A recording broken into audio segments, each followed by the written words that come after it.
सारे भैया ने भाई मेरी राम राम। मैं जगदीप शर्मा से भाई, आप समझ तो गए होंगे मैं हिसार हूं और प्रद्युमन जोशीला जी के साथ हूं। और जोशीला जी से वो बातें आज हम जानेंगे जहां पे आपने डाउट है। मतलब कांग्रेस की बात, भाजपा की बात, जजपा की बात, इनेलो की बात, आम आदमी पार्टी की बात, और जो जो आज के टाइम पे कंटेंट वायरल हो रहे हैं, और बहुत सारे नेताओं की पोल भी खुलेगी। तो भाई यह वीडियो शुरू करा प्रद्युमन जी के साथ। भाई साहब नमस्कार, प्रणाम, जय हिंद। नमस्कार, प्रणाम, जय हिंद, राम राम। कैसे हैं सर आप? बहुत बढ़िया, स्वस्थ एकदम, मौज। वाह जी वाह। तो शुरुआत करा जी कांग्रेस पे जी कि वोट चोर, गद्दी छोड़ और इस टाइप के कितने सारे कंटेंट आ रहे हैं मार्केट में जी। आपने क्या लगा है कि राहुल गांधी जी, खैर तो हरियाणा में भी इसकी चर्चा चलेगी, बिल्कुल। राहुल गांधी जी ने जो कहा था मैं एक बम फोड़ूंगा, तो क्या ये बम फूटा के खुश हो गया? देखो ऐसा है, राहुल गांधी देश में विपक्ष के सबसे बड़े नेता हैं और पिछले दिनों उन्होंने एक एटम बम फोड़ने की बात कही जी। उसके बाद हाइड्रोजन बम की बात आई, और जब वो हाइड्रोजन बम की बात आई तो उन्होंने हरियाणा को लेकर के कुछ एक तथ्य पेश किए जी। बहुत सी ऐसी बातें हैं जो उन्होंने उजागर की और उन बातों का निर्वाचन आयोग को जवाब देना चाहिए, इसमें कतई कोई दो राय नहीं। क्योंकि कांग्रेस पार्टी आज देश में विपक्ष की सबसे बड़ी पार्टी है जी। और भारतीय जनता पार्टी के बाद दूसरी सबसे बड़ी पार्टी है। वो पार्टी भी है जिसने देश और चाहे प्रदेश हो उसमें सबसे ज्यादा राज किया है, और उसका सबसे बड़ा नेता अगर कोई सवाल उठा रहा है, और वो भी एक प्रजातांत्रिक देश में, और चुनाव किस ढंग से हो रहे हैं उन पर जब वो सवाल उठा रहा है, तो निश्चित रूप से चुनाव आयोग को उसका जवाब देना चाहिए। ठीक है। उन्होंने जिस ढंग की बातें रखी कि एक मॉडल है कोई विदेश की उसकी वीडियो दिखाई थी, फिर उसकी वीडियो दिखा दी, किसी घर के बारे में बता दिया, इतने वोट हैं, ये सारी चीजें हैं। और उस पूरे मामले को लेकर के एकदम से जो पिछले 13 महीने से कांग्रेसी घरों में बैठे थे, चुपचाप बैठे थे, निराशा और हताशा में डूबे हुए थे, उनके दिमाग में एक चीज दोबारा से बाढ़ने का काम तो जरूर कर दिया, जरूर किया। और वो ये कर दिया कि भाई हम हारे नहीं, हमें हराया गया है। अब वो दोबारा से उठ खड़े हो रहे। इसीलिए तो जब दिन में तो वो दोपहर को तो प्रेस कॉन्फ्रेंस कर रहे हैं, और शाम 5 बजे होते होते हरियाणा के लगभग जिला हेडक्वार्टरों पर कांग्रेस ने कैंडल मार्च निकाला। उससे अगले दिन भी कई जगह प्रदर्शन हुए, उससे अगले दिन भी हो रहे हैं। अभी दिल्ली में बहुत बड़ी मीटिंग भी कांग्रेस पार्टी ने इसी सिलसिले में बुलाई। तो कुल मिलाकर के एक एनर्जी देने का काम तो उन्होंने किया, इसमें कतई कोई दो राय नहीं। लेकिन मैं उससे आगे एक बड़ी कड़वी बात जो बताना चाहता हूं कि मान लीजिए निर्वाचन आयोग की कमियां रही कि वोटिंग लिस्ट सही ढंग से नहीं बनी जी, जिसका कहीं ना कहीं राहुल गांधी के शब्दों में बीजेपी ने फायदा उठाया और कांग्रेस को नुकसान हुआ। ठीक है। और उन्होंने तो ये तक भी कहा कि वोट चोरी से सत्ता चोरी कर ली, सरकार चोरी कर ली, सरकार बना ली जी। उन्होंने मुख्यमंत्री नायब सिंह सैनी के उस बयान को भी कोट किया जिसमें उन्होंने कहा कि हमने सब व्यवस्थाएं कर रखी जी। ठीक है जी। और तब से लेकर के हरियाणा की राजनीति में एक भूचाल छाया हुआ है। कांग्रेसी खुश हैं, वो इसलिए खुश हैं कि राज तो हमारा ही बन गया था, लेकिन ये चुरा लिया हमारा राज, अब तो राहुल गांधी ने मान लिया। ठीक है। लेकिन इस पूरे प्रकरण में मेरा ये मानना है कि सबसे मोटा फायदा चौधरी भूपेंद्र सिंह हुड्डा और दीपेंद्र हुड्डा को हुआ। उसका कारण ये था कि पिछले 13 महीने से हुड्डा परिवार को लगातार टारगेट कर रहे थे कांग्रेस के नेता भी बहुत से, और विपक्षी तो कर रहे थे, गुटबाजी भी और विपक्षी भी, कि इन्होंने जो है थाली में परोस करके राज बीजेपी को दे दिया। ये बात कांग्रेस वाले बोल रहे थे बहुत से नेता। हाँ। और इनेलो के अभय सिंह हो या जेजेपी के नेता हो, बीजेपी वाले बोल रहे थे। एक क्लियर चिट दे दी, क्लीन चिट राहुल गांधी ने कि भाई राज तो हमारा बन रहा था, भूपेंद्र हुड्डा और दीपेंद्र हुड्डा की मेहनत से राज तो हम बनाने में कामयाब हो गए थे, लेकिन बीजेपी ने वोट चोरी करके हमारी सरकार को चुरा लिया। इस हाइड्रोजन बम से किसी को फायदा हो ना हो, लेकिन भूपेंद्र हुड्डा और दीपेंद्र हुड्डा को मोटा फायदा हो गया। जो उनको बिल्कुल टारगेट किया जा रहा था, जो एक ब्लेम उनके ऊपर लगातार लग रहा था 13 महीने से, वो दाग कहीं ना कहीं धुल गई इसके बाद। दूसरी बात जी, राहुल गांधी ने बीजेपी की बात कर ली, निर्वाचन आयोग की कर ली, लेकिन जो सबसे कड़वी बात है जो जिस पर उनको ध्यान देना चाहिए जी, वो नहीं की। वो ये है कि मान लो कहीं वोट गलत बन रहे हैं, ठीक है, बूथ पे एजेंट तो कांग्रेस के बैठे होंगे, और अगर कांग्रेस में इतना दमखम ही नहीं है कि वो उनके एजेंटों में दम नहीं है या वो एजेंट नहीं बिठा पाए तो फिर चुनाव का क्या फायदा है। एक राष्ट्रीय पार्टी एक बूथ जो वर्षों से चुनाव लड़ रही है जी, ठीक है, अब बूथ पे ये नहीं है, बूथ पे एक बड़ा सिस्टम ये है कि जिसका वहां वोट होता है वो उस बूथ पे बूथ एजेंट बनाया जाता है, सारी पार्टियों पे बैठते हैं और वहां अगर कोई आदमी आ गया, क्योंकि ये जो वोट पड़े हैं ये यूं तो है नहीं कि शहर शहर में पड़ गए, गामा भी पड़े हैं जो राहुल गांधी जो बता रहे हैं, तो गामा में तो लगभग जो जिस बूथ में वो आपस में जानते हैं लोग, और शहर में भी जो एजेंट बनते हैं वो लगभग ऐसे होते हैं जो चर्चित सचेरा उस मोहल्ले का होता है, जो जानता है लगभग मोटा मोटी लोगों को। ठीक है, गलती से एक दो पड़ जाता है, फर्जी वोट भी पड़ जाते हैं एक दो, ठीक है, दो चार पड़ जाते हैं, महिलाओं के भी कई बार पड़ जाते हैं क्योंकि वो घूंघट कर लेती हैं तो नहीं पता चलता। अच्छा, एक आध बार हम ये भी मान लेते हैं कि भाई बहुत प्रेशर होता है पोलिंग का, तो एक आध बीच बीच में उनको बहुत तेज आदमी हो तो कर देता है, लेकिन वो एजेंट क्या कर रही थी, इतनी बड़ी गड़बड़, हर आठवें वोट पे एक फर्जी वोट बताया जा रहा है, तो इतनी बड़ी अगर फर्जीवाड़ा हो रहा था तो वो एजेंट कहां थे, कहां है बूथ की टीम राहुल गांधी? उसमें कांग्रेस की भी एजेंट जो राहुल गांधी पिछले 20 साल से तो बिल्कुल सक्रिय राजनीति में है,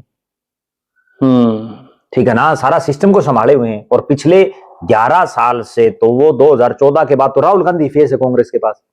श्रीमती सोनिया गांधी बुजुर्ग होती जा रही हैं, बीमार भी हैं, ठीक है, डॉक्टर मनमोहन सिंह बीमार रहे, उसके बाद वो चले गए जी, ठीक है, मल्लिकार्जुन खड़गे भी बुजुर्ग हैं, कोई बहुत लंबा चौड़ा उनका कोई सिस्टम भी नहीं है, तो और कौन चेहरा है कांग्रेस के पास? राहुल गांधी है, ठीक बात है। राहुल गांधी को ठीक है वोट चोरी उनके आरोपों के हिसाब से भी मानने तो बीजेपी ने कर ली, लेकिन कांग्रेस ही कहां सुते थे, उनको ये भी तो ध्यान देना चाहिए। 11 साल से आप कांग्रेस के सबसे बड़े नेता हो, आप राष्ट्रीय अध्यक्ष रहे जी, वर्तमान में आप नेता प्रतिपक्ष हो, तो कहां है आपकी बूथ मैनेजमेंट? और वोटर लिस्ट तो कई दिन पहले तैयार होकर आ जाए, सबके पास आ जाए, बिल्कुल, कहां आपकी बूथ मैनेजमेंट?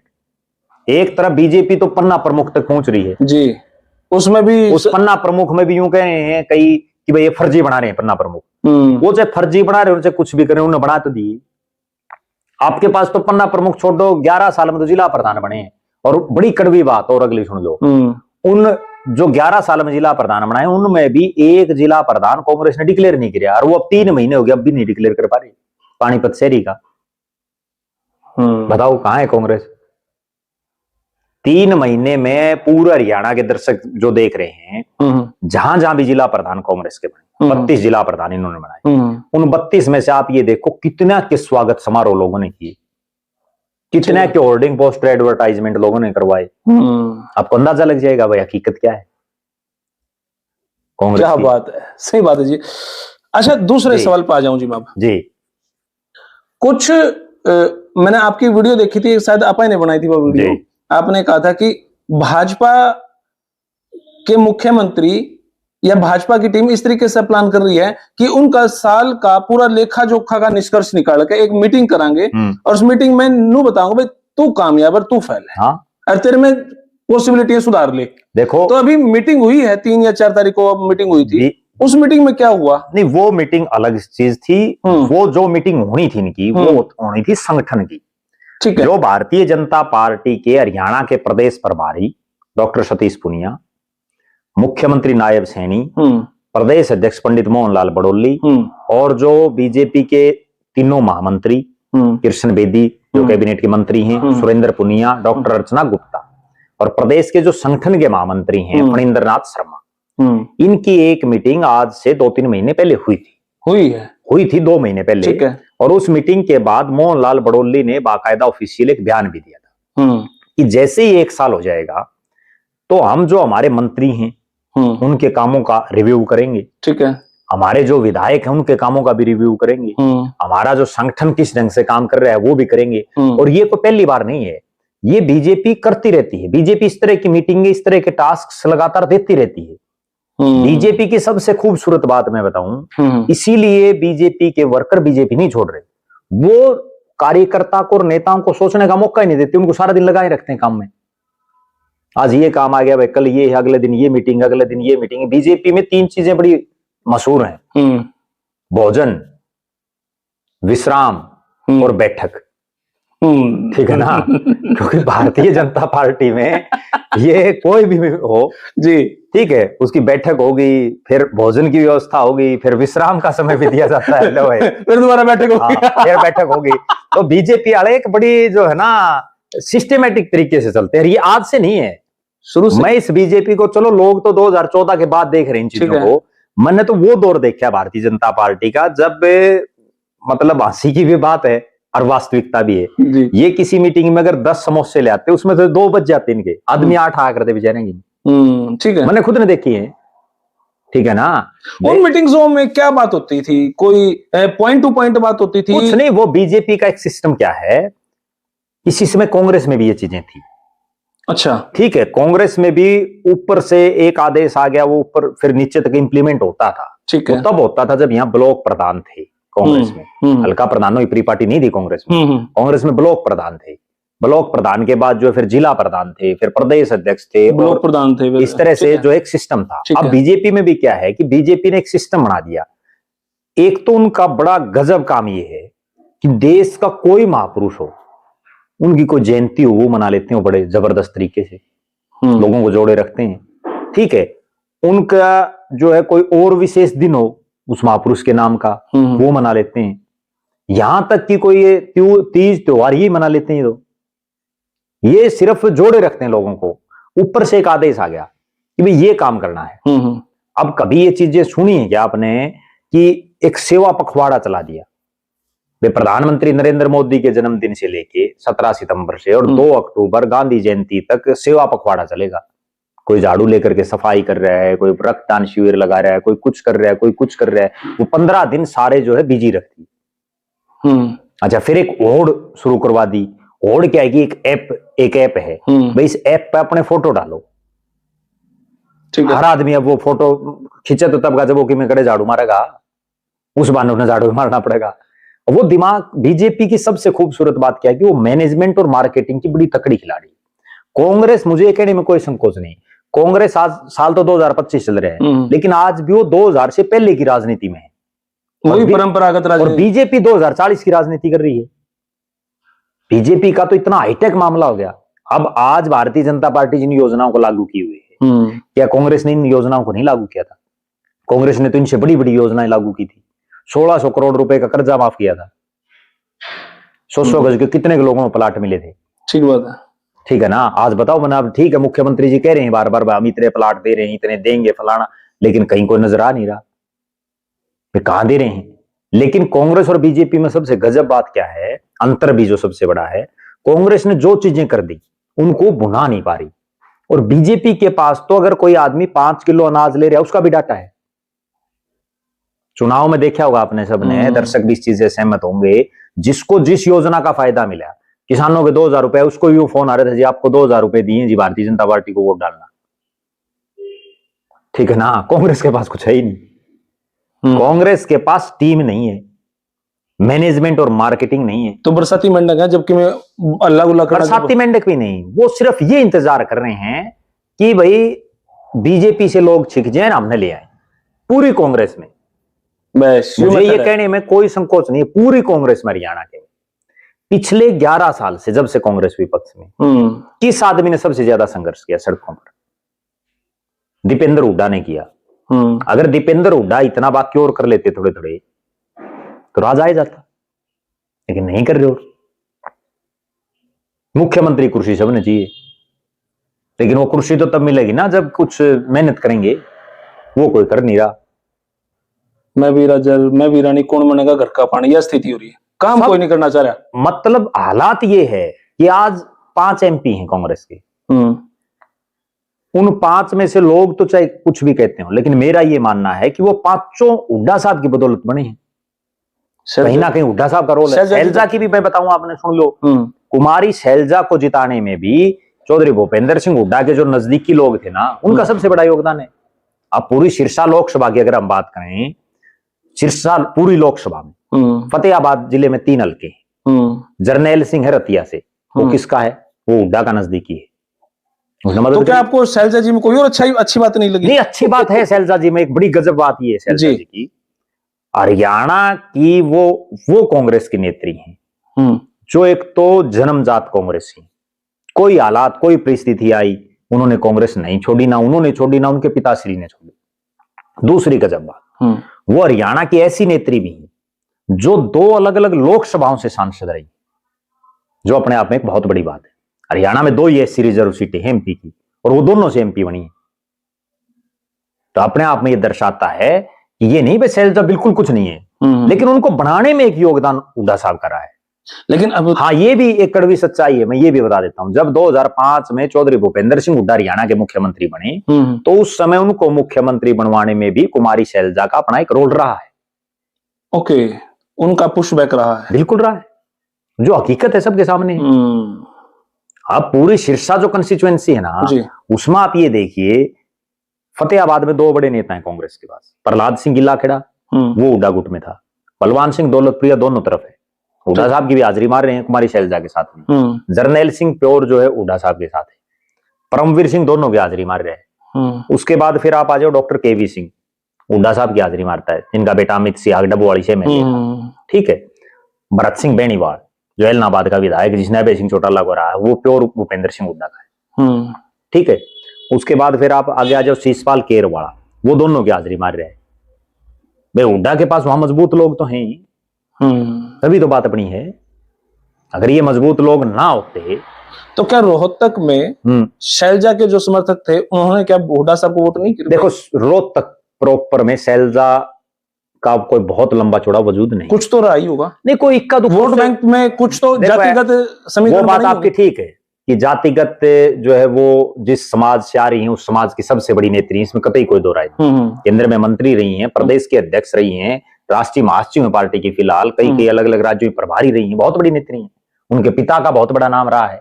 लेकिन प्रॉपर जो रोहतक लोकसभा है उसमें भूपेंद्र सिंह हुड्डा का अपना एक खुद का वजूद है, और उसका एक कारण भी है, उसका एक कारण भी है जो एक बड़ी एक ऐसी सच्चाई है जिसकी तरफ बहुत कम लोगों का ध्यान है। सन 2005 से और 2024 तक जितने चुनाव हुए लोकसभा के, 2005 के बाई इलेक्शन से शुरू कर दें या 2004 के इलेक्शन से भी शुरू कर दें हम, वहां से और 2024 तक जितने चुनाव हुए, जितने मार्जिन से दीपेंद्र हुड्डा जीते हैं, केवल एक चुनाव आ रहे हैं बिल्कुल मामूली मार्जिन से 7,000 के आसपास, बाकी सारे में वो लाखों से जीते हैं। तो वो मार्जिन आज तक किसी का रहा ही नहीं इतना,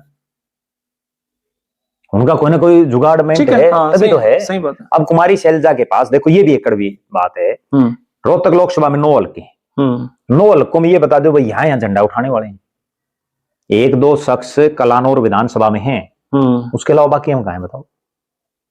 मैम लगा लो, आप गढ़ी सांपड़ा किलोई लगा लो, रोहतक शहर लगा लो, उसके बाद बहादुरगढ़ आ जाओ, बादली आ जाओ, बेरी आ जाओ, झज्जर आ जाओ, कोसड़ी आ जाओ।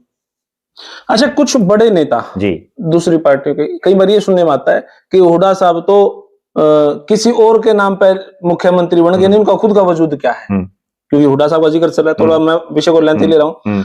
आपने क्या लगा, हालांकि मैंने कल एक वीडियो भी बनाई थी इस मामले पे, कि आपने क्या लगा, क्या हुड्डा साहब अब कमजोर हो रहे हैं या पहले से मजबूत हो रहे हैं, या उनके ऊपर एलिगेशन चारों तरफ से लग रहे हैं? क्योंकि एलिगेशन जब चारों तरफ से लगा तो बंदे में दम है, कुछ तो है ही। देखो सीधी ही एक बात बताऊं जी, आज के दिन पूरे हरियाणा प्रदेश में केवल एक भूपेंद्र सिंह हुड्डा ऐसा नेता है जिसको कांग्रेस में रह करके भी कई कांग्रेसी टारगेट कर रहे हैं, बीजेपी वाले भी उसी को कर रहे हैं, इनेलो वाले भी उसी को कर रहे हैं, आम आदमी पार्टी जेजेपी वाले भी उसी को कर रहे हैं, जबकि आईएनएलडी हो, जेजेपी हो, आम आदमी या कांग्रेसियों को तो बीजेपी को टारगेट करना चाहिए, और उसके बावजूद वो सारे चौधरी भूपेंद्र सिंह हुड्डा को कर रहे हैं टारगेट कर रहे हैं। इसका मतलब उसमें किमें दम है, कुछ तो, बिना दम तो कोई करेगा नहीं। और एक बड़ी गजब बात यह है, मैं इतने सालों से हुड्डा साहब को देख रहा हूं, भूपेंद्र सिंह हुड्डा कभी किसी को पर्सनल टारगेट नहीं करते, किसी भी पार्टी का कोई नेता हो उसके बारे में पर्सनल बयानबाजी करते ही नहीं। पत्रकार उनसे पूछ पूछ के छिक लेते हैं भले जी फला, लेकिन वो कहते हैं भाई मैं निजी कोई टीका टिप्पणी नहीं करूंगा। अपने आप में बहुत बड़ी बात, अपने एथिक्स सही लक्ष्य। और दूसरी बात जी, भूपेंद्र सिंह हुड्डा की इसी बात से अंदाजा लगाया जा सकता है कि उनका राजनीतिक वजूद कितना है। जो लोग ये कहते हैं, बहुत लोग हैं ये कहने वाले कि 67 सीटें 2005 में जब आई तो चौधरी भजनलाल के नेतृत्व में आई जी, इसमें कोई दो राय नहीं कि उस समय चौधरी भजनलाल प्रदेश अध्यक्ष थे, लेकिन केवल चौधरी भजनलाल के नाम से आ गई। उस समय तो कांग्रेस के पास हर क्षेत्र में, हरियाणा के जितने इलाके हैं, हर जगह बड़े बड़े चेहरे थे, चौधरी भूपेंद्र सिंह हुड्डा अपने आप में एक बड़ा चेहरा थे, जिन्होंने 3 बार लगातार चौधरी देवीलाल जैसे शख्स को हराया चुनाव। चौधरी देवीलाल देश के 2 बार के उप प्रधानमंत्री, उनको लगातार 3 बार चुनाव हराना अपने आप में बहुत बड़ी बात है। उसके अलावा वो इतना बड़ा चेहरा बन चुके थे 2004 के चुनाव में, 3 बार लगातार उन्होंने चौधरी देवीलाल को हराया। फिर वो प्रदेश कांग्रेस के अध्यक्ष बने, विपक्ष के नेता बने, तो इसका मतलब कुछ ना कुछ तो था उनमें। फिर उसके बाद 2004 से लेके और 2024 आ गया, लगातार ये जितने बड़े चौधरी है ना, कोई भी नेता हो जो ये कहते हैं भाई हम ही सब कुछ हैं, एक नेता उनमें से ये बता दो जो सन 2004 से लेके या 2000 से लेके भी हम कह सकते हैं और 2024 तक लगातार अपने हलकों से जीतते हो। पहले किलोई था, अब गढ़ी सांपड़ा किलोई, लगातार। कुलदीप बिश्नोई का परिवार, चौधरी भजनलाल का परिवार 1968 में से लगातार आदमपुर से जीत रहा था, इस बार हार गया। अभय सिंह चौटाला अपनी उस एलनाबाद की सीट से हार गए जहां कभी चौधरी देवीलाल का परिवार नहीं चुनाव आया। दुष्यंत चौटाला बुरी तरह से हार गए, ठीक है। नायब सिंह सैनी की धर्मपत्नी जिला परिषद में 4थे नंबर पर रही, जो मुख्यमंत्री हैं प्रदेश के। अब मैं धीरे धीरे आपके पास सभी पार्टियों से के पास आ रहा हूं, 1 मिनट में इसमें कंक्लूड कर दूं। उसके बाद दीपेंद्र हुड्डा लगातार, आप ये देखो परिसीमन के बाद हल्का भी चेंज होया, ठीक है, उसके बावजूद केवल 1 चुनाव हारे, बहुत कम मार्जिन में, उसके अलावा जीते हैं। तो उन्होंने कम से कम अपना घर तो बचा रखा है, उन्होंने तो घर में भी सेंध लग रही है। अब मुख्यमंत्री नायब सैनी साहब जिस एरिया से विधायक हैं, कुरुक्षेत्र से, कुरुक्षेत्र जिले में 4 सीटें हैं, 3 कांग्रेस जीत रही है, बताओ आप, केवल मुख्यमंत्री जी 1 जीते हैं। जिस अंबाला से जो उनका गृह जिला है, उस अंबाला में केवल 1 अनिल विज जीते हुए, 3 जगह कांग्रेस जीत रही 4 में से। जिस कुरुक्षेत्र पार्लियामेंट में मुख्यमंत्री साहब जो है एमपी रहे हैं, वहां के कैथल जिले में 4 सीटें हैं, 1 पुंडरी बाड़ जीती है बीजेपी, 3 जगह वहां भी कांग्रेस जीत रही। अभय सिंह चौटाला खुद अपनी सीट आ रही। अभय सिंह पे आ जाता हूं जी मैं, अभी बहुत ज्यादा ना बताऊं, फिर कांग्रेस पे हमारी बात हुई, वोट चोरी पे हमारी बात हुई, हुड्डा साहब पे बात हुई, अब अभय सिंह जी पे ही आ जावा। रोहतक में उन्होंने रैली कर ली, जितना बड़ा उन्होंने करके दिखा भी दिया। अब आपने क्या लगा है, क्या अभय सिंह के आगे 2 वोट जुड़ेंगी कि ये जो तामझाम होना था वो लिया अब और नहीं होगा, या उनका फ्यूचर आपने किस एंगल से दिखा कि 2028-29 में अगर चुनाव हो तो अभय सिंह आज की परिस्थिति में कितनी सीटें जीत सकते? देखो आज की जो परिस्थिति है जी, अभी तो अभय सिंह का मामला सरकार बनाना तो बड़ी दूर की बात है, सरकार में साझेदार वाली भी हालात में आज के दिन नहीं दिख रहे। अभी बहुत मेहनत करनी पड़ेगी, अभी तो शुरुआत हुई है। क्योंकि जिस पार्टी को 0 से उठी है पार्टी, एक था, 1 से उठी है, 1 से 5 साल में 2 पाई है, ठीक है। अब 46 तक पहुंचने में कितने साल लगेंगे? फिर अगली बड़ी बात देखो आप, ठीक है, लोग अभय सिंह को चाह रहे हैं, लोग बोल भी रहे हैं, अभय सत्य, ठीक है, लोग बोल भी रहे हैं जी, उनके कार्यकर्ता भी बोल रहे हैं, रोहतक की रैली के बाद एक एनर्जी भी आई, लेकिन उसका इनपुट क्या निकला, आउटपुट और इनपुट क्या है? रोहतक रैली में कौन बड़ा चेहरा शामिल हुआ? कोई नहीं हुआ। उसके बाद कौन हुआ? एक प्रोफेसर संपत सिंह, प्रोफेसर संपत सिंह जो खुद 2009 के बाद कोई चुनाव नहीं जीत पाए। 2009 में आखिरी बार कांग्रेस की टिकट पर चुनाव जीते, उसके बाद में तो कोई चुनाव, उन्होंने एक चुनाव लड़ा 14 का, वो हार गए, 19 और 24 में टिकट नहीं मिली। तो कोई बड़ा चेहरा तो नहीं शामिल हुआ ना अब तक। जब तक या तो बड़े चेहरे हों या आपके पास ग्राउंड जीरो के ऐसे लोग हों जो पार्टी को उठा दे, जरूरी नहीं कि बड़े चेहरे जीते। चलो हम 45 सीट की बात नहीं कर रहे, क्या इसी हिसाब से चलते रहे तो 2029 तक क्या 10 सीटें जीत सकती है? मेरा मानना यह है कि अगर अभय सिंह चौटाला की 10 सीटें आ जाती तो सत्ता में भागीदार हो सकता है। इस बार भी अगर उसकी 10 आ जाती तो इस बार भी भागीदार हो जाता। और अभय सिंह चौटाला को आप जो प्रश्न पूछ रहे हो उसी का जवाब दे दूं। अभय सिंह चौटाला को 2 चीजों पर विशेष फोकस करना पड़ेगा। एक उनकी सबसे बड़ी कमजोरी ये है, जो बहुत कड़वी बात है कहने में, लेकिन मैं कह देता हूं, वो कमजोरी ये है कि वो शाम तक फोन आ लेगा, कोई बात नहीं, फोन आ लेगा, ठीक है जी, फोन तो मैं सारे दिन फोन सुनूंगा जी, और कोई काम नहीं, मैंने सारे दिन फोन सुनूंगा। तो जो कड़वी बात है वो ये है कि अभय सिंह चौटाला में जैसे वो 5 दिन मेहनत कर ली, फिर 15 दिन वो रेस्ट कर लेते हैं।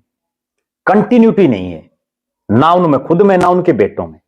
जरूरी है कि आप लगातार फील्ड में रहें। बहुत गंभीर बात बताता हूं। 25 तारीख को रैली हुई। 25 तारीख की रैली से पहले पूरे हरियाणा की इस तरह की एक हाइप क्रिएट की गई, भाई पता नहीं क्या हो जाएगा, रैली होगी। उसको आज लगभग 1.5 महीना हो गया। 1.5 महीना होने के बावजूद अभय सिंह चौटाला ने जिला वाइज जाकर के लोगों का धन्यवाद तक भी नहीं कराया। भाई तभी हमारी रैली में आई, चिल्ले चुल्ले बैठे, बताओ कहीं कराया हो तो। ऐसे पार्टी थोड़ी चलती है। दूसरा ठीक है, जो उनके लड़के हैं जी, उन रैली में तो पूरे खूब वो सक्रिय थे। अब बताओ कहां है, कौन सा गांव आपने दिखा है? मतलब वो सक्रियता खत्म हो जाए इसलिए वो डाउन चले जाओ। एक सुनैना चौटाला तो कर रही है मेहनत, कोई दो राय नहीं। सुनैना चौटाला हर रोज फील्ड में रह रही। जितनी मेहनत सुनैना चौटाला कर रही है, अगर उतनी मेहनत अभय सिंह चौटाला और उनके दोनों बेटे कर लें तो 10 छोड़ो, आप क्या पता 25 भी आ जाए इंडियन नेशनल लोकदल की। 40 तो नहीं आनी, 40 के नजदीक भी नहीं है, लेकिन 10 नहीं, क्या पता 25 भी आ जाए। लेकिन वो मेहनत तो करें कम से कम। अब वो मेहनत कर नहीं रहे। एक और बड़ी बात यह है कि अकेली एक प्रेस कॉन्फ्रेंस कर देने से या सोशल मीडिया पर आकर के कोई बयान देने से राजनीति थोड़ी चलती है। फील्ड में तो उतरना पड़ेगा। 25 तारीख को जो लोग आए, अब से पहले सबका धन्यवाद कर देना चाहिए। और मैं तो एक और विशेष बात बता देता हूं, जितना लोग आज अभय सिंह चौटाला की एक हाइप जो क्रिएट कर रखी है, अगर यही चीज दुष्यंत चौटाला और दिग्विजय चौटाला को मिल जाए ना, वो डूंडा पाड़ में 2000 धीरे धीरे दुष्यंत पे आ जाओ। अब यहीं से सवाल शुरू कर लेवा कि दुष्यंत चौटाला के बयान तो आ रहे हैं, छोटे छोटे खबरें चले हैं, लेकिन मार्केट में क्या वो रेपुटेशन, क्या वो टीम, क्या वो वर्कआउट आपको दिखाई दे रहा है? देखो मेरा हालांकि मैंने अभय सिंह जी को भी बड़े पास से देखा है, अजय सिंह को भी पास से देखा है। अजय सिंह बड़े सीरियस हैं और किसी भी बात पे गुस्सा में नहीं, तो बड़े अच्छे से रिप्लाई करें किसी भी बात का। समझदार सोच नेता दिखे अजय सिंह जी। तो क्या लग नहीं रहा कि जेजेपी उठेगी? चांस देखो जेजेपी में सीधी ही बात एक है, अगर जेजेपी को अगले चुनाव में सत्ता में कोई हिस्सेदारी चाहिए या अपनी वापसी करनी है, तो अगले 3.5 साल दुष्यंत चौटाला को बैक करके अजय सिंह चौटाला और दिग्विजय चौटाला को अगर पार्टी आगे रखे तो उनकी बात बन सकती है। क्योंकि आज भी दुष्यंत चौटाला चूंकि 4.5 साल राज में रहेगी, और राज में कोई भी शख्स हो उससे नाराजगी स्वाभाविक है, क्योंकि उम्मीदें बहुत हो जाती हैं लोगों को। अब दुष्यंत से लोगों को इतनी उम्मीदें थी, जो जुनूनी युवा लगे हुए थे ना उनके साथ, हजारों लोग, उनके दिमाग में ये, उनको वो सीन दिख रहा था सन 2000 से 2005 का। मैंने बहुत लोग ऐसे देखे हैं जो रोड पर थे, कोई जुगाड़ नहीं था जिनका, और वो करोड़पति बन गए। लेकिन आज ऐसो आराम ले रहे हैं वो जो 5 साल थी। अब उन्होंने क्या किया, कैसे किया, वो तो वो अगले जाने। लेकिन बहुत लोग ऐसे हैं जो खूब मजे कर रहे हैं। अब लोगों के दिमाग में ये चीज थी, जो लोग दुष्यंत चौटाला के साथ जुड़े, कि भाई वही 2000 से 2005 वाला दौर फिर आएगा। आज एक एमएलए के अफसर नहीं मानते, और वो राज था जब वर्करों के अफसर मान्या करते, इतनी दाव थी। लेकिन अब नहीं है। वो चीज इसलिए नहीं बन पाई क्योंकि तब ओम प्रकाश चौटाला बहुमत में थे, अपने दम पर सरकार थी। ठीक है, बीजेपी ने उनको दे रखी थी सपोर्ट, लेकिन जरूरत भी नहीं थी उनको। उनके पास जो है 40 से ऊपर एमएलए थे, 47। अब ये इसके 10 आई, तो 10 में तो 5 में हिस्से का वो होया हिस्सेदार। तो अब वो चीजें नहीं हो पाई, तो लोगों की उम्मीदें नहीं, सिस्टम बन पाया। अच्छा, फिर एक चीज और होती है राजनीति में एक परसेप्शन क्रिएट की जाती है। अब राहुल गांधी के प्रति एक परसेप्शन बना दी गई, हालांकि दूसरी पार्टियां बनवाती हैं, लेकिन वो जब दूसरी पार्टियां इतनी मार्केटिंग और इतनी मैनेजमेंट की खिलाड़ी हो जाती हैं कि राहुल गांधी को एक पप्पू शब्द यूज कर दिया, अब लोग उसको सीरियस लेना बंद कर दिया। हालांकि वो बहुत ऐसी बात नहीं बताता जो बहुत बौद्धिक स्तर की बढ़िया बात नहीं बताता है, लेकिन लोगों के दिमाग में तो वो चीज बांट दी ना। वही सेम चीज जो कृषि कानून बनाए, उन 3 कृषि कानूनों को बनाने में या उनको लाने में दुष्यंत का तो कोई रोल ही नहीं, तो केंद्र सरकार का मामला था। लेकिन टारगेट पे कौन आया? टारगेट पे दुष्यंत चौटाला आ गया। सबके दिमाग में एक चीज आ गई, भाई दुष्यंत इस्तीफा दे दे सरकार पड़ जाएगी। मान लो दुष्यंत चौटाला इस्तीफा दे देता, अपने 10 एमएलए भी उसके साथ खड़े रहते, 7 निर्दलीय भी छोड़ जाते, और बीजेपी की सरकार हरियाणा में पड़ जाती, तो फिर उन 3 कानूनों पर क्या हो जाता? मोदी क्या फर्क पड़ जाता? रोला तो ऊपर वाली सरकार से था, हरियाणा की सरकार ने तो कानून बनाए नहीं थे, लेकिन एक परसेप्शन ऐसी क्रिएट कर दी कि भाई दुष्यंत चौटाला ने जो है ये किसानों का गद्दार है, इसने जो है बीजेपी के साथ हाथ मिला लिया, फला मिला लिया। अब अगली मजबूरी थी। और मैं निजी तौर पर ये मानता हूं कि दुष्यंत चौटाला का जो फैसला था बीजेपी के साथ अलायंस करने का, वो राजनीतिक तौर पर उसका सही फैसला था। अगर वो फैसला उस समय नहीं लेता तो जो कुलदीप बिश्नोई के साथ बनी थी वो उसके साथ बनी थी। आज कुलदीप बिश्नोई की देखो आप क्या हालात राजनीतिक तौर पर। अब दुष्यंत चौटाला कम से कम पूरी जिंदगी के लिए पूर्व उप मुख्यमंत्री हो गया। नाम क्या एक टैग तो लग गया, हरियाणा का सबसे युवा पूर्व उप मुख्यमंत्री बन गया। और जिंदगी भर के लिए आगे उम्मीद भी है। आगे उम्मीद तो ऐसा ना, अभी वो 37 साल का हुआ है। देखो सबसे पॉजिटिव चीज क्या है उसके पीछे, वो आज जेजेपी की तरफ से मुख्यमंत्री का एक फेस। कांग्रेस की तरफ से कौन है मुख्यमंत्री का फेस? चौधरी भूपेंद्र सिंह हुड्डा, वो 77-78 साल के आसपास। बीजेपी की तरफ से कौन है मुख्यमंत्री? नायब सिंह सैनी, वो भी इनसे उम्र में काफी बड़े हैं। इसके बाद अगर बात कर लें कुमारी शैलजा, वो भी बड़ी हैं। अभय सिंह चौटाला, वो भी बड़े हैं। ये तो सबसे युवा है। अगर मान लो बुरी से बुरी बात या भूंडड़ी से भूंडड़ी बात है, 20 साल भी राज में नहीं आया तो भी वो 57 साल का होगा। 57 का 10 के टाइम में युवा में ही काउंट हुआ। ठीक है ना, राहुल गांधी रहा। राहुल गांधी आज भी युवा है माने, युवा ही माने, ठीक है ना। तो मेरा तो ये मानना है कि दुष्यंत चौटाला का फैसला सही था। और जेजेपी वालों में एक बड़ी खास बात है, दोनों भाइयों में, दुष्यंत और दिग्विजय और अजय सिंह में भी एक खास। आज तो ठीक है उनकी उम्र बढ़ रही है, कुछ जेल में जाने के बाद आदमी की परिस्थितियां बदल जाती हैं, ठीक है। नहीं तो अजय सिंह चौटाला, क्योंकि हमारा जो गांव था वो जब अजय सिंह चौटाला चुनाव लड़ते थे तो वो भिवानी लोकसभा में था उस समय जी, हमने बहुत नजदीक से उनको देखा है। अजय सिंह चौटाला वास्तव में मेहनती थे। रात को 10-10, 11-11, 12-12 बजे तक वो कार्यक्रम करते थे अपने, और वही खूबी दिग्विजय और दुष्यंत चौटाला में है। जबकि इसके विपरीत मैंने जो आपको बताया कि अभय सिंह चौटाला और जो उनके बेटे हैं वो मेहनत नहीं कर पा रहे। ठीक है, पब्लिक में आज एक गुस्सा है, आज लोगों के दिमाग में ये चीज है, जो लोग बीजेपी की सरकार नहीं चाह रहे थे उनके दिमाग में ये चीज है कि भाई हुड्डा की वजह से सरकार नहीं आई, या पीछे दुष्यंत ने इनकी सरकार बनवा दी तो भाई हमने सारे बरत लिए, अभय सिंह ने बरत लिया। यह बात चल रही है हर जगह, भाई हमने हुड्डा को देख लिया, हमने दुष्यंत को देख लिया, अभय सिंह को देख लिया, क्योंकि अभय सिंह अपनी पूरे राजनीतिक जीवन में कभी मंत्री तो रहा ही नहीं, वह एमएलए रहा है, कभी सांसद नहीं रहा, कभी मंत्री नहीं रहा, तो उसकी पावर का लोगों ने देखा नहीं। अच्छा, फिर अभी जो रोहतक में एक डीसी को जिस ढंग से उन्होंने बात कही, इस तरह की बातें वो कर देते हैं। और वो करने से क्या है कि बहुत से लोग ऐसे हैं हरियाणा प्रदेश में जिनको यही बात सुहाती है, और बहुत से ऐसे भी हैं जो ये सोचते हैं भाई ये नहीं आने चाहिए, आगे दिए तंग भी करेंगे, वो भी हैं, दोनों ही पक्ष हैं दिमाग। लेकिन उस टाइप के लोग ज्यादा हैं जो ये चाहते हैं अफसरों को अड़काने वाला नेता चाहिए, क्योंकि अफसर भी, बहुत अफसर ऐसे हैं जो जनता को परेशान भी करते हैं, कई घंटे मिलते नहीं, बैठे रहते हैं लोग बाहर। अफसर तो छोड़ो, आप उनका जो गनमैन खड़े हैं ना हमारा बस है, वो गनमैन अंदर नहीं बढ़ने देता लोगों को, या जो बाहर जो पीएन खड़ा रहता है वो नहीं बढ़ने देता, जबकि वो कोई काम में हंस रहा है नहीं, किसके पास इतना टाइम है कि वो अफसरों के दफ्तरों में जो चक्कर काटेगा। टाइम तो किसी के पास नहीं है आज के दिन। कोई आदमी किराया भाड़ा लगा के, यूं तो है नहीं भाई फ्री मोड चला गया उसके अफसर हो गए, किराया भाड़ा ला के जाओगा कि मैंने इतना बेवकूफ कौन है कि जो घर से पैसे लगा के, घर से टाइम खराब करके किसी अफसर को सिर्फ मुंह दिखाने चला जाए। सही बात। और फिर उसको 3 घंटे 2 घंटे इंतजार करा जाए तो फिर क्या आ जाएगा। और फिर भी ये नहीं तसल्ली मिलने के बाद भी काम होगा कि नहीं होगा, जायज काम, पैरामीटर तो कोई है ही नहीं। ये है मामला, ये है भाई स्थिति। अब आ जाओ जी तीसरा सवाल जी, भाजपा जी, भाजपा के मंत्रियों पे आपने क्या लगा है कि क्या स्थिति होने वाली है? अभी तक कुछ ऐसा फेरबदल की स्थिति पैदा हुई नहीं है, और उधर से प्रदेश अध्यक्ष का भी जिक्र चल रहा है कि भाई अब तो प्रदेश अध्यक्ष बदलाएंगे, मतलब बढ़ावांगे। अब हो सकता है बडोली साहब रह भी जाएं, हो सकता है कोई नया भी आ जाए। आपकी क्रिया प्रतिक्रिया क्या कहती है?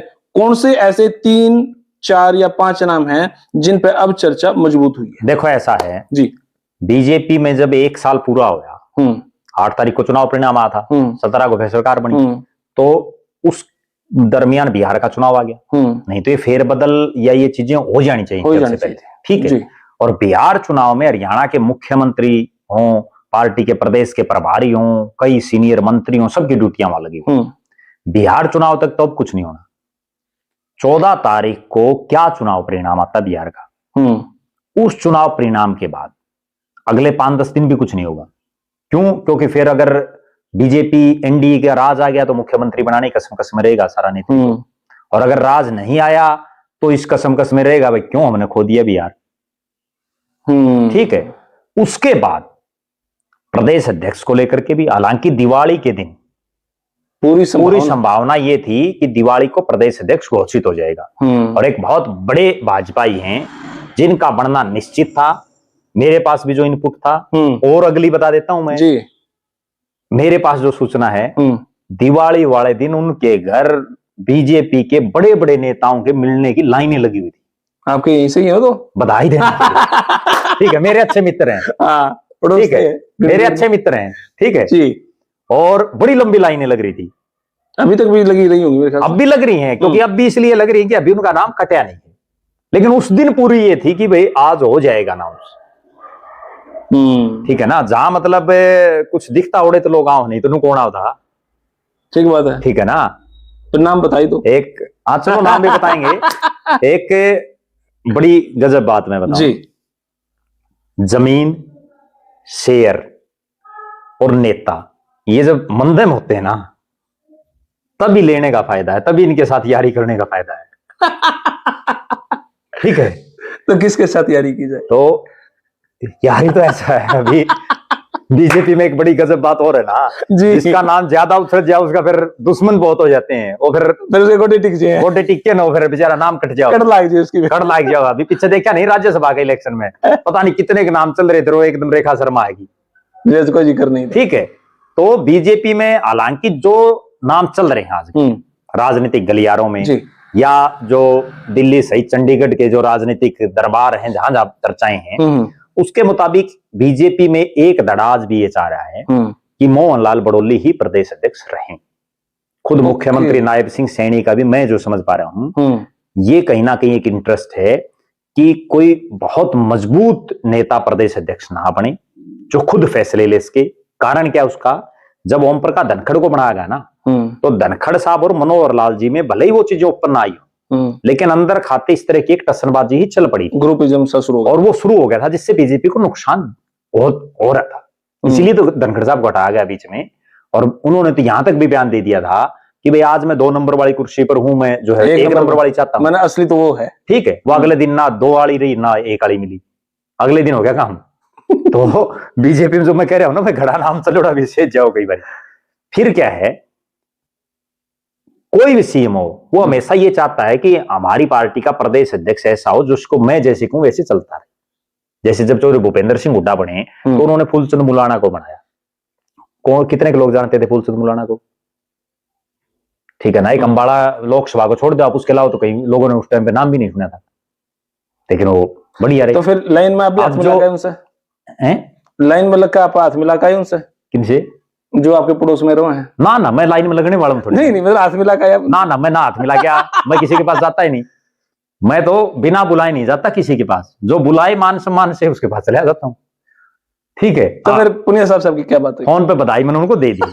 ठीक है, ये अच्छा, बात है। तो बधाई दूसरा जो अभी मजबूत है बधाई? हाँ, बधाई मजबूत है, अभी नाम कटा नहीं। देखो, अगर जाट को बनाएंगे, सीधी स्पष्ट बात। ठीक है, अब आगे लाइन पे, लाइन पे आ जाते हैं। पहला नाम तो मोहनलाल बड़ोली हो गया। ठीक है, उसके बांटने के चांस कम है। संभावना ये है कि जिस ढंग से वो अपना 1 साल का कार्यकाल उनका लगातार बढ़ रहा है, ठीक है, कई दिन से चर्चाएं हटेंगे, लेकिन वो 13 महीने तो राज के में निकाल गए, और उससे पहले भी बन रहे थे जी। 2 बड़े नाम है जाट चेहरों में जी। पहला नाम तो सुरेंद्र पुनिया का है, कोई डाउट नहीं जी, क्योंकि दिवाली के टाइम से वहीं से ही, हाँ, उससे पहले भी, क्योंकि बीजेपी की एक प्री पार्टी भी है कि अक्सर वो प्रदेश महामंत्री को प्रदेश अध्यक्ष बनाती है। ठीक है ना, जैसे रामविलास शर्मा के समय सुभाष बराला प्रदेश महामंत्री थे, जब रामविलास शर्मा को हटाया गया तो सुभाष बराला को प्रदेश अध्यक्ष बनाया गया। हालांकि प्रदेश महामंत्री पवन सैनी जी भी, पवन सैनी भी थे, 3 होते हैं प्रदेश महामंत्री।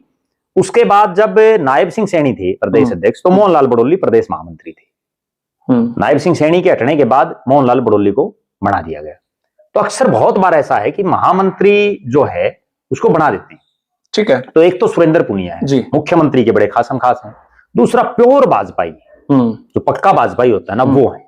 ठीक और है। तीसरी उनकी बड़ी खास बात यह है, कितनी बड़ी चौधर मिल जाओ और या खुडे लाइन रहो, 5 साल वो खुडे लाइन भी रहे हैं, लेकिन वो जो है ना अपना डगमगाते नहीं, दिमाग को शांत रखते हैं, डगमगाते नहीं, ये बड़ी बात, हवा में नहीं आते, सीधी बात उनकी ये। ठीक बात है। तो एक तो वो है।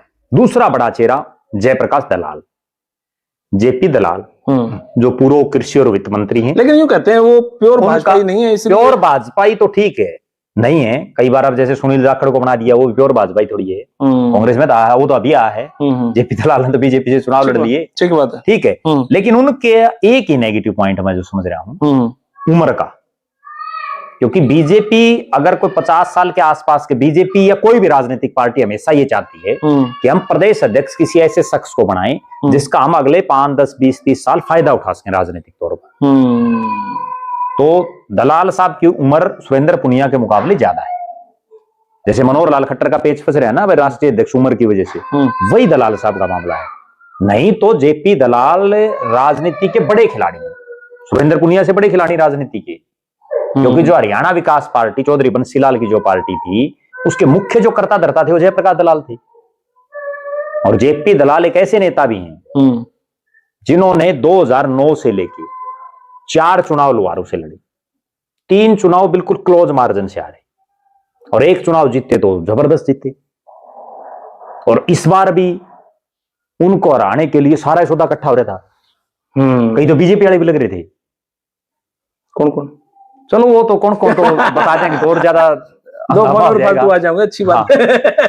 अच्छा, ठीक है ना, आपने जेपी दलाल साहब इतना बोल दिया, इसी में समझ गए, ठीक है, इतने मिर्ची लाग ली। अच्छा, जेपी दलाल का नाम लिया आपने, सुरेंद्र पुनिया जी का नाम लिया, ये 2 जाट नेता, 2 जाट नेता, ठीक है। फिर अगर एससी समाज में किसी को बनाते तो उसमें सबसे बड़ा चेहरा तो कृष्ण बेदी।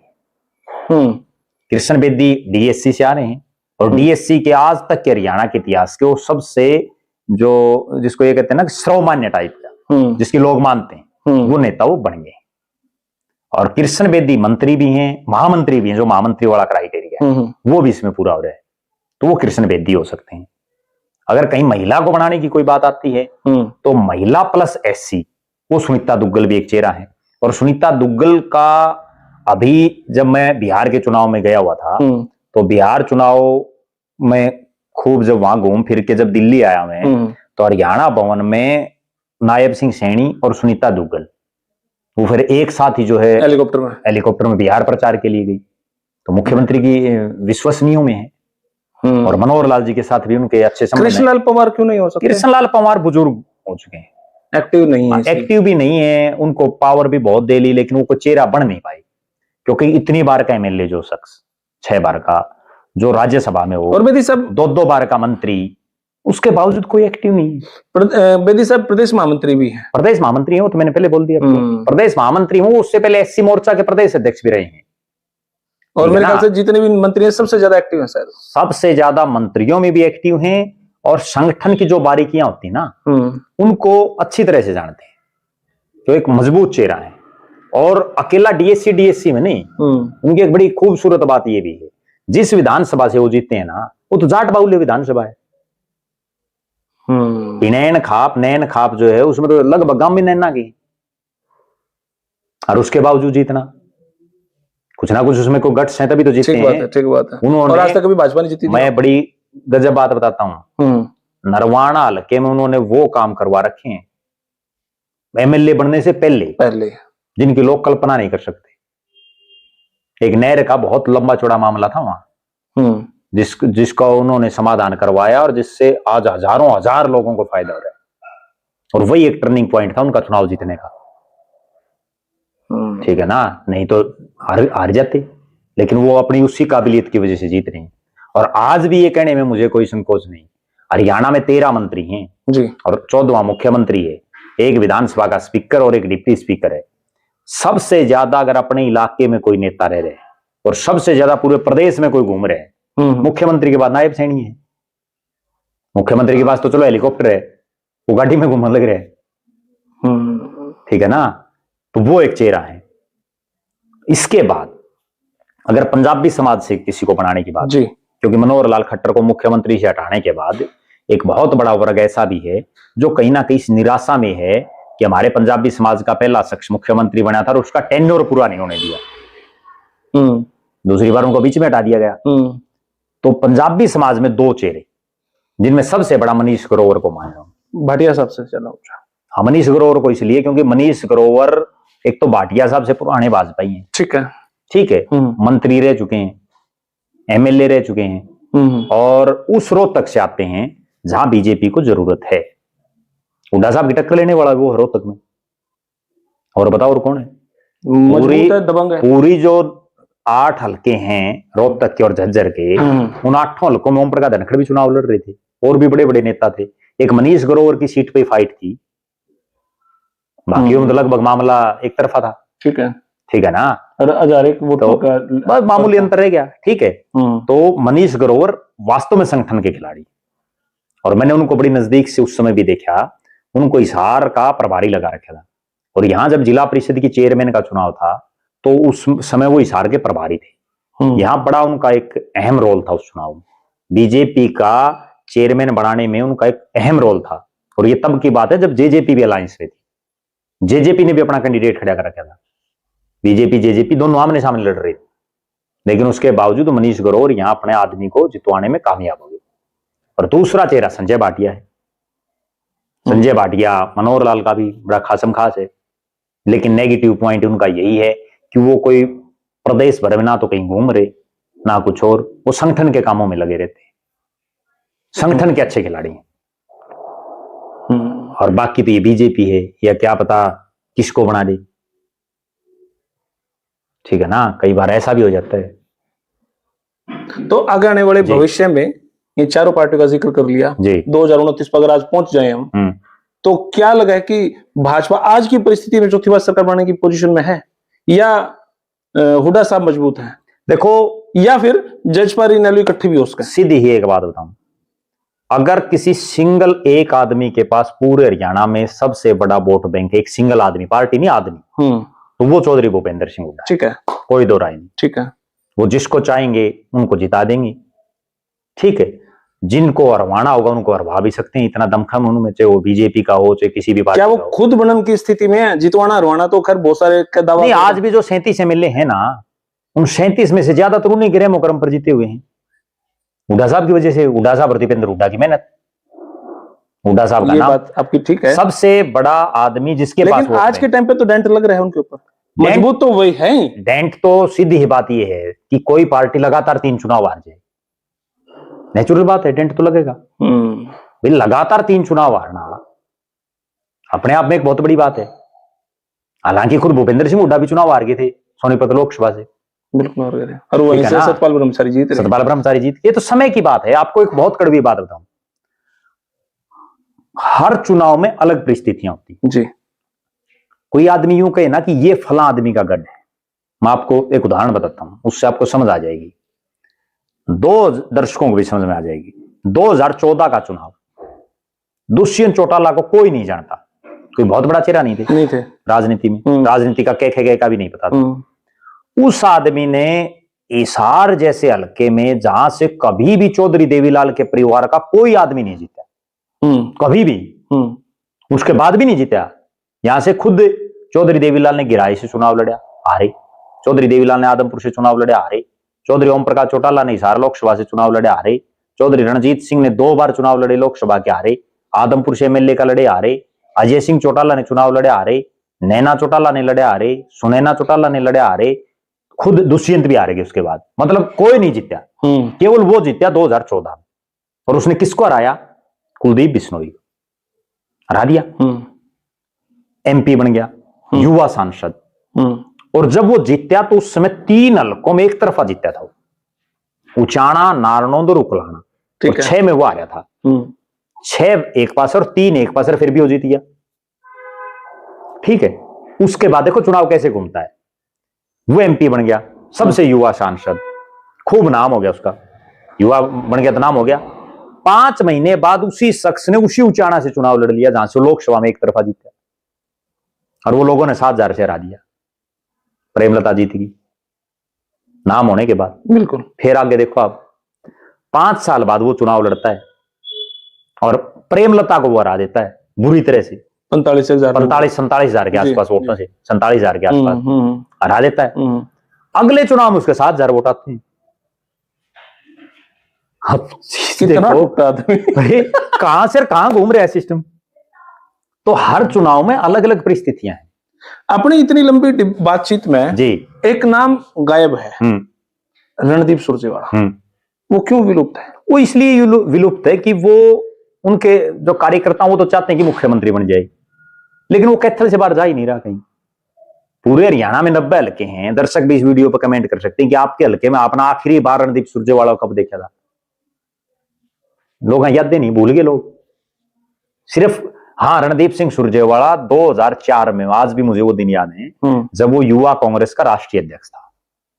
और युवा कांग्रेस के राष्ट्रीय अध्यक्ष होने के नाते हरियाणा में उस समय चौटाला साहब की सरकार थी। वो रोज आड़ा प्रदर्शन रखा था, रोज धरने, जलसे, जुलूस पूरे हरियाणा में घूमया करता। उसके बाद उसकी पहले तो हिसार लोकसभा से टिकट कटी, जेपी को मिल गई, जेपी बन गया एमपी। उसके बाद वो आड़ता हो गया विलुप्त। पढ़े लिखे आदमी खूब, राजनीति की एक बड़ी कड़वी बात हो रहा है, डिसेंट है, एक बड़ी कड़वी बात हो रहा है। बहुत ज्यादा पढ़े लिखे भी इसमें घने कामयाब नहीं है। क्या बात ब्रिजेंद्र सिंह पे लागू हो रही है? नहीं, ब्रिजेंद्र सिंह नहीं, आप अंदाजा लगा के देख लो। बहुत ज्यादा पढ़े लिखे इसमें देखो, बिल्कुल अनपढ़ भी कामयाब नहीं है। लेकिन इसमें इतना हो भाई ठीक ठाक सा, जिसने जो व्यवहारिक जानकारी हो वो ज्यादा कामयाब। ब्रिजेंद्र सिंह की अब जो यात्राएं चल रही हैं, मीडिया में कवरेज चल रही है, क्या वो बूस्ट मिल रहा है उनको? क्या नहीं मिल रहा, नहीं मिल रहा, नहीं मिल रहा। कारण ये है कि एक तो चौधरी बीरेंद्र सिंह तो बुजुर्ग हो गए, और ब्रिजेंद्र सिंह जब 5 साल सांसद रहे हिसार से, वो अपने पिता की और अपने परिवार की राजनीतिक विरासत को नहीं संभाल पाए। उसके बाद अब वो जो यात्रा निकाली हुई है, फर्स्ट फेज में उन्होंने 14 हल्के किए हैं। देखो वैसे तो दिमाग से काम कर रहे हो। पहला चरण उन्होंने कहां चुना? वो 14 हल्के चुने जहां से या तो चौधरी बीरेंद्र सिंह ने चुनाव लड़ रखे है या ब्रिजेंद्र सिंह ने लड़ रखे है। जैसे कैथल का कलायत जो पहले हिसार पार्लियामेंट में था, जींद के 5 हल्के, जींद, जुलाना, सफीदो, उचाना और नरवाना, हिसार के 7, हिसार, नलवा, आदमपुर, उकलाना, बरवाड़ा, नारनो, नासी और भिवानी का भवानी खेड़ा। वो 14 चुन लिए भाई। न देख लें आड़े को जुगाड़ होगा तो ये तो हरियाणा में खड़े पाओगा कि नहीं। अब यहाँ हालात ये मैंने खुद ने देखी उनकी यात्रा। ठीक, एक सराहनीय प्रयास है। कम से कम कोई नेता घर से बाहर तो निकला, नहीं तो कांग्रेसी तो सारे बिलाम बढ़ रहे थे, घर से निकल ही नहीं रहे थे भाई। कहीं ना कहीं उनके दिमाग में ये तो प्लान होगा भी प्रशांत किशोर की तरीके से पूरा बिहार नाप देंगे। नहीं, पूरा बिहार भी और नापने का तो नहीं है सिस्टम। उसमें वो हर रोज 5 गांव में जा रहे हैं, 4-5 गांव। एक हल्के के 10 गांव कर लिए, हल्का में गांव है 60 एवरेज, तो 10 बड़े गांव चुन लिए होंगे बस। वो 10 एक रूट के चुन लिए, ठीक है, ठीक है। और उसमें मैं तो ये भी समझ रहा हूं कि पूरी बिना तैयारी के उनकी यात्रा है। कोई मैनेजमेंट नहीं, कोई मार्केटिंग नहीं इस यात्रा की। जो चप्पल घिसाई बोलते हैं ना एक तरह से, वो चप्पल घिसाई है। क्योंकि मैंने खुद ने देखी उस यात्रा को। पढ़े लिखे तो उसमें क्या है यात्रा, मैंने राहुल गांधी की यात्रा भी देखी, कई बार मैं गया उस यात्रा में देखने के लिए। वहां क्या था कि जैसे एक पॉइंट से दूसरा पॉइंट है, तो वो अगर 1 किलोमीटर का, तो 1 किलोमीटर तक लोग ही खड़े हैं। राहुल गांधी सबको हाथ हिला रहे हैं। और यहां क्या है कि कुछ नहीं है। यहां एक मान लो अब हिसार शहर से और कैमरी गांव में था उनका अगला, कैमरी 5 किलोमीटर पड़ गया, तो 5 किलोमीटर तक कोई आदमी नहीं। उसके बाद आ गए मान लो मंगाड़ी बीच में रिकोट गांव है, वो बीच में जितना डिस्टेंस है कोई नहीं। मतलब तैयारी नहीं है और आदमी भी इतने नहीं, सिर्फ 101 आदमी चल रहे हैं उनके साथ। हालांकि मैं इस बात में उनकी दाद भी देता हूं कि कम से कम एक कांग्रेसी है जिसने हिम्मत तो दिखाई, नहीं तो कोई कांग्रेसी बाहर ही नहीं निकल रहा था। लेकिन कामयाब। और उनकी अब अगली अग्नि परीक्षा, जो असली अग्नि परीक्षा है, वो 11 तारीख से होगी। वो कहां से कहां तक है? 11 तारीख से उन्होंने हरियाणा के आखिरी जो हल्का है राजस्थान के साथ लगता है, भिवानी महेंद्रगढ़ का नांगल चौधरी, वहां से वो यात्रा शुरू करेंगे। और ये नांगल चौधरी, ये नांगल चौधरी वो इलाका है जहां के राय मलिकपुर गांव से अजय सिंह चौटाला ने यात्रा शुरू की 2008-9 में। और उस यात्रा से इनेलो बहुमत के नजदीक पहुंच गई। हालांकि राज नहीं बन पाया, लेकिन उस यात्रा से ऐसा बुस्ट मिला कि वो बहुमत के नजदीक पहुंच गई। तो उसके पीछे की स्ट्रेटेजी क्या है इनकी? स्ट्रेटेजी कुछ नहीं है। स्ट्रेटेजी तो ये है कि अब ये 14 हल्के तो लिए कर, जिनमें था जुगाड़मेंट, अब बाकी तो सारे नए हैं, तो कहीं ना कहीं से तो तैयारी करनी थी, कहीं ना कहीं से करना था सिस्टम। अब वहां से शुरू करी है। वहां से वो जैसे नारनौल आएंगे, नारनौल से महेंद्रगढ़ आएंगे, महेंद्रगढ़ से लोहारू आएंगे, लोहारू से फिर तुसाम आएंगे, भिवानी आएंगे, मैम आएंगे, बड़ौदा आएंगे, इस बौनी खड़ा हो गया, इसरान आएंगे, 4 लोकसभाओं के और 13 हल्कों में चलेगी दूसरे फेज में। और ये 13 के 13 हल्के ऐसे हैं जहां खुद ना वीरेंद्र सिंह का कोई सिस्टम, ना ब्रजेंद्र सिंह का, यहाँ अग्नि परीक्षा उनके लिए सबसे बड़ी अग्नि परीक्षा। यहाँ सारा सौदा डिपेंडेबल उनका है, जो हुड्डा के अलावा जो बाकी कांग्रेसी हैं उनसे मदद की जरूरत रहेगी उसमें। और एक और विशेष बात और है, जब नारनौल में ये यात्रा आएगी तो वो प्रदेश अध्यक्ष जो वर्तमान में राव नरेंद्र, उनका इलाका है। अब देखना यह है कि राव नरेंद्र इस यात्रा में उनका स्वागत करते हैं या नहीं करते। ये भी अपने आप में एक बहुत बड़ी बात है। अब तक जो ये यात्रा गई है इसमें केवल एक सिटिंग विधायक उनकी यात्रा में शामिल हुई, विनेश फोगाट जुलाना से, वरना जो बाकी सिटिंग विधायक कांग्रेस के हैं जिन जिन के हल्कों में गई, कोई नहीं आया। अब जहां से ये यात्रा शुरू होगी वहां मंजू चौधरी है कांग्रेस की सिटिंग एमएलए, कांग्रेस की पूरी अहिरवाड़ में अकेली वही जीत रही है, हालांकि वो गुर्जर है। तो अब वो शामिल होती या नहीं होती ये पता चल जाएगा। ये बात तो भाई पूरे हरियाणा की राजनीति में बात हुई है, यहाँ पे कोई नेता नहीं छोड़े भाई, हमने सबको लपेटे में लिया है। कोई बच रहा हो तो कमेंट भी कर दियो, कोई बच रहा हो तो कमेंट बॉक्स खुला है, वर्दियो भेज सकता है। और भाई बहुत जल्दी दूसरा इंटरव्यू करांगे, क्योंकि अब इस सिस्टम को थोड़ा सा और जल्दी करने का प्रयास है। अभी तक तो यह था भाई जब हिसार जा वहां तो महीने में एक इंटरव्यू भाई सबका करा, और क्योंकि राजनीति में इंटरेस्ट बढ़ता जा रहा है और बहुत सारे नेताओं की पोल भी खुली, बहुत लोगों के पक्ष में भी बातें आ रही है। अब अगला चुनाव आने में भी समय हर रोज टपता जा रहा है ना जी, क्योंकि लोकसभा चुनाव तो 1.5 साल से ऊपर हो लिया जी, 3 ही साल बच गए जी, विधानसभा के चुनाव को भी 13 महीने हो लिए जी, तो अब तो दोबारा राजनीति गरमा गई जिंदा हो गई। और एक और बड़ी विशेष बात है जी, जिस ढंग से देश के प्रधानमंत्री नरेंद्र मोदी लगे हुए हैं, एक देश एक चुनाव, 1 नेशन 1 इलेक्शन, हर रोज कहीं ना कहीं प्रोग्राम हो रहे हैं देश भर में। क्या पता वो चुनाव 2027 में करा दी, यूपी गुजरात पंजाब के साथ। हाँ, यूपी गुजरात पंजाब और पूरे भारत में करा दें एक साथ। कांग्रेस वाले अपने घर बैठे रही हो, वो वोट चोरी पे लगे रही हो, डायलॉग पे लगे रही, ठीक है। अब बीजेपी वाले अपनी तैयारी कर लेगी, तो इसलिए मैदान में आ जाओ सब। एंट्री दे दिया ये बात है। अच्छा, एक सवाल हो रहेगा छोटा सा जी। इधर से तो धर्मवीर सिंह ने भी कह दिया भाई संन्यास लेने की बात कर दी, उधर से दादा गौतम ने भी कह दिया भाई अपना आखिरी चुनाव था, वैशी बापा आगे लड़ना नहीं। अक्सर दादा गौतम के तो ये बात तब सुना करते जब वो इलेक्शन लड़ने की तैयारी में थे, लोगों ने वोट करना है भैया, बात कर दो इमोशनली ले ले वहां। लेकिन अब तो इलेक्शन हो लिया, वो जीत लिए, अब वो ये बात कर रहे हैं, धर्मवीर साहब ये बात कर रहे हैं। धर्मवीर साहब का तो बेटा है एक्टिव थोड़ा सा राजनीति में अब हुआ है, क्या वो अपने बेटे की तैयारी करवा रहे हैं? उधर से गौतम साहब के जो बेटे हैं रजत जी, वो मेरे को लगता नहीं राजनीति में ज्यादा एक्टिव है, वो अपनी जुडिशरी पे ज्यादा फोकस है, तो उनका ऑप्शन क्या है, या इन दोनों के मायने आप क्या सोचो छोटे से शब्द? नहीं, मेरा ये मानना है कि दोनों के बेटे राजनीति में आएंगे और अच्छा, दोनों एक्टिव हैं। आप जो ये कह रहे हो ना कि ठीक है वो एडवोकेट हैं, लेकिन जुडिशरी में ज्यादा लगे, बात आपकी ठीक है, लेकिन वो एक्टिव हैं, इसमें कोई दो राय नहीं। वो इनके चुनाव का पूरा जो बैकडोर से जो सारा सिस्टम वो रजत गौतम ही संभाल रहा है। हाँ, वो उस टाइम तो खैर संभालेंगे, ठीक है ना, नहीं बिना चुनाव भी संभाल रहा है। अब भी उनका जो फ्लैट है, एमएलए फ्लैट है, वहां वही मिल रहा है लोगों से, क्योंकि गौतम साहब तो अक्सर जो है सफेदों में या नारनौंद में इशार आ जाते हैं, वही संभाल रहे हैं। और मोहित चौधरी तो पिछले 10 साल से एक्टिव है, वो तो इस बार भी प्रयासरत था कि भाई कहीं कोई सिस्टम बैठ जाए, लेकिन नहीं बैठ पाया।